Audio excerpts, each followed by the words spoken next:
Assalamualaikum warahmatullahi wabarakatuh. Perkenalkan, nama saya Asar Saripah dari kelas 3A semester 3 Ilmu Hukum. Di sini saya akan mereview mata kuliah hukum pidana lanjutan dengan dosen Ibu Profesor Dr. Haji Hindurani SMH beserta asisten dosen Bapak Dr. Yandi Aridayandi SMH. Pada kesempatan ini saya akan mereview jurnal hukum pidana lanjutan dengan judul Konstruksi turut serta melakukan atau Medenplegen oleh korporasi dalam tindak pidana korupsi di Indonesia. Karangan Nurul Azmi dan Abi Maulana. Perkembangan doktrin korporasi sebagai pelaku tindak pidana di Indonesia masih menyisakan persoalan dalam hukum pidana. Hal ini dapat dilihat tidak hanya pada wilayah teoritis, melainkan juga pada praktek hukum. Korporasi sebagai subjek hukum pidana dalam beberapa kasus belum diperlihatkan kemandiriannya dalam melakukan tindak pidana. Hal tersebut menjadi persoalan dalam mengadili korporasi sebagai subjek hukum yang mandiri.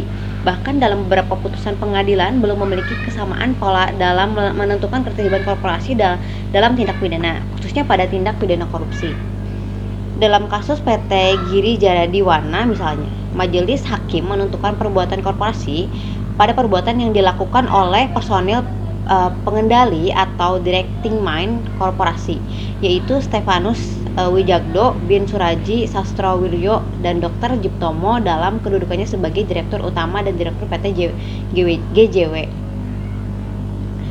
Perbuatan directing mind yang dinilai sebagai perbuatan PT GJW yaitu berupa pelaksanaan perjanjian kerjasama nomor 664/1/548 prog nomor 3/GJW/6/1998 tentang kontrak bagi tempat usaha dalam rangka pembangunan pasar induk Astasari Kota Banjarmasin dan Surat Wali Kota Banjarmasin nomor 500/259/Ekobank /2004 tanggal 30 Mei 2004 tentang penunjukan pengelolaan sementara Sastra Antasari yang dilakukan secara melawan hukum yang merugikan keuangan negara.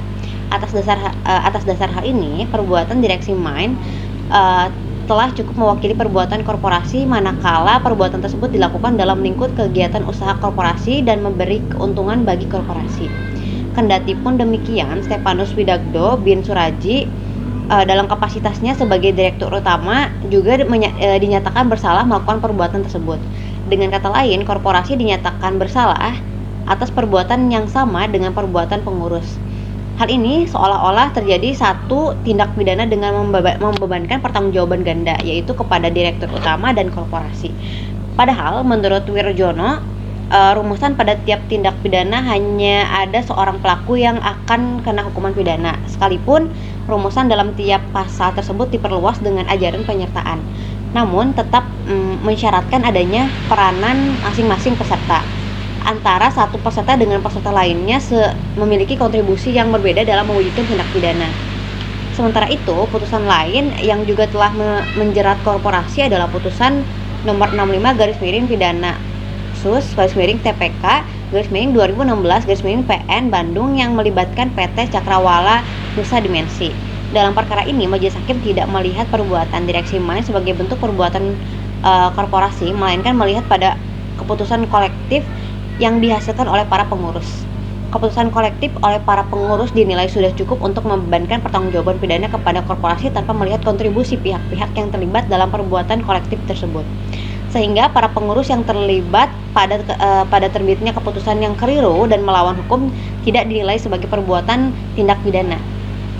Kolektivitas personel korporasi layaknya organ manusia dalam tubuh korporasi yang memiliki tugasnya masing-masing. Dengan kata lain, personel korporasi sebagai organ dalam tubuh korporasi tidak dinyatakan sebagai subjek hukum yang mandiri di luar kepribadian korporasi itu sendiri, sehingga perbuatan kolektif yang dilakukan olehnya tidak dinilai sebagai perbuatan individual. Oleh karenanya, pada putusan yang menjerat PT CND, personel korporasi tidak berkedudukan sebagai subjek hukum mandiri yang terpisah dari korporasi.